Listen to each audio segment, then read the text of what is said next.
টি-20 বিশ্বকাপে ভারতের উইকেটকিপার ব্যাটারের ভূমিকায় থাকবেন কে? এই মুহূর্তে নির্দিষ্ট করে একটি নাম বলার সুযোগ নেই, কারণ এই একটি জায়গার জন্য লড়াইটা বেশ জমে উঠেছে। আর এই জায়গার দাবিদার মাত্র একজন দুজন নন, বেশ কয়েকজন। সবাই পারফর্ম করে চলেছেন দারুণভাবে। তাই কাকে রেখে কাকে বিশ্বকাপের দলে নেওয়া হবে তা নিয়ে মধুর সমস্যায় পড়েছে ভারতীয় নির্বাচকরা। লোকেশ রাহুল, সঞ্জু স্যামসন থেকে ঋষভ পান্থ সবাই এবারের আইপিএলে পারফর্ম করছেন।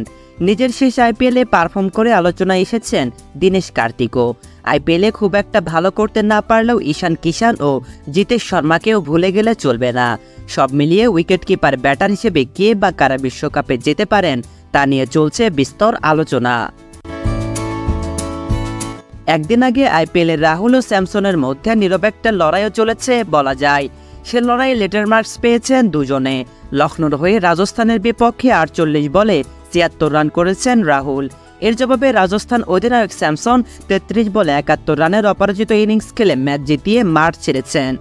টুর্নামেন্টে স্যামসন রাহুলরা নিয়মিতই এমন পারফর্ম করছেন ইনজুরি থেকে এবারের আইপিএল দিয়ে মাঠে ফেরা পন্ত। মজার ব্যাপার, শীর্ষ রান সংগ্রাহকের তালিকায় সবার উপরে থাকা বিরাট কোহলির পরই নাম ভারতের এই 3 উইকেটকিপারের।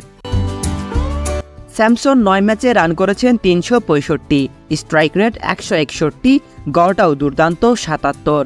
রাহুল সমান ম্যাচে রান করেছেন 378, গড় 42, স্ট্রাইক রেট 144। পন্থ 10 ম্যাচে রান করেছেন 371, পন্থের স্ট্রাইক রেট 160, গড়টাও ভালো 46.37। ফিনিশার হিসেবে কার্তিকও খেলছেন দুর্দান্ত। 8 ইনিংসে রান করেছেন 262, স্ট্রাইক রেট 195। যদিও বয়স বিবেচনায় হয়তো বাকি সবার চেয়ে পিছিয়ে যেতে পারেন 1 জুন বিশ্বকাপ শুরুর দিনে 39 বছরে পা রাখতে চলা কার্তিক। ভারত সর্বশেষ টি-20 সিরিজ খেলেছে আফগানিস্তানের বিপক্ষে। 3 ম্যাচের সেই সিরিজের প্রথম 2 ম্যাচে ভারতের হয়ে খেলেন জিতেশ শর্মা। প্রথম ম্যাচে 20 বলে 31 রান করা এই উইকেটকিপার ব্যাটার দ্বিতীয় ম্যাচে কোনো রান না করেই আউট হয়েছেন। এরপর তৃতীয় ম্যাচে সুযোগ পান স্যামসন, তিনিও সেই ম্যাচে রান পাননি। অর্থাৎ জায়গাটা নিয়ে ভারতও পরীক্ষা নিরীক্ষা করছিল। জিতেশ আইপিএলে এসে ফর্ম হারিয়েছেন। 8 ম্যাচে রান করেছেন 128, গড় 16 আর স্ট্রাইক রেট 125। তবে ভারত তার মধ্যে প্রতিভা দেখেছে বলেই তাকে বেশ কয়েকটি ম্যাচে সুযোগ দিয়েছে। তাই তাকে দ্রুত হিসেবের বাইরে ফেলার সুযোগ নেই।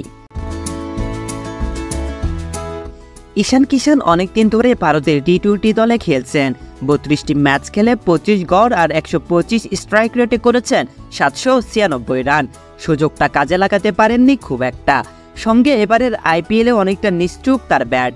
9 ম্যাচে করেছেন 212 রান, গড় 23, তবে স্ট্রাইক রেট ভালো 165। তাই তাকেও হিসেবের বাইরে রাখার উপায় নেই।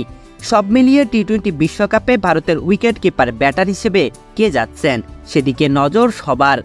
আবার এদের মধ্যে দুজনকে নিয়েও বিশ্বকাপে যেতে পারে ভারত, কারণ রাহুল, পন্থ কিংবা স্যামসনের সবারই শুধু ব্যাটার হিসেবেই খেলার যোগ্যতা আছে।